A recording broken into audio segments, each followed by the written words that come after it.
Shah news में आपका इस्तकबाल है। ताज़ा तरीन खबरों के लिए देखते रहिए शाह न्यूज। మనకి నారాయణపేట జిల్లా కృష్ణా మండలాల్ కృష్ణా బ్రిడ్జ్ పైన 2/8/2024 రాత్రి ఒకటి డెడ్ బాడీ చాలా లావుగా అక్కడ పడినట్టు ఉన్నది ఇన్ఫర్మేషన్ వచ్చినాయి. ఇన్ఫర్మేషన్ రాగానే CI Maktal and SI Krishna ఇద్దరు వెళ్ళి అక్కడ క్రైమ్ సీన్ ప్రొటెక్ట్ చేయడం అండ్ అక్కడ నుండి ఆ కేస్ అనేది ఐడెంటిఫైడ్ డెడ్ బాడీ ఎవరిది అనేది దానిపైన స్టార్ట్ చేయడం మొదలైంది. 2 టీమ్స్ ఏర్పాటు చేసి ఒకరు సీసీటీవీ మొత్తం చేయడం, అట్లాగే టెక్నికల్ సిడిఆర్ అండ్ కావడం చూస్తూ ఎవరు చేసినట్టు ఉన్నది అది దానిపైన స్టార్ట్ చేశాం.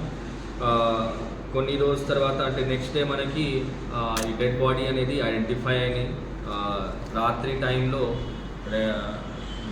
రాత్రి మార్నింగ్ 1:30 అర్లీ అవర్స్ ఆ టైంలో ఆటోలో ఇద్దరు మనిషి వచ్చి అంటే ఇప్పుడు డెడ్ బాడీని పడినట్టు ట్రై చేశారు. కృష్ణా నదిలో ట్రై చేశారు, కానీ చాలా లావు ఉన్న వల్ల వాళ్ళు చేయలేక వల్ల అక్కడే రోడ్ పైననే వదిలేసి వెళ్ళిపోయారు.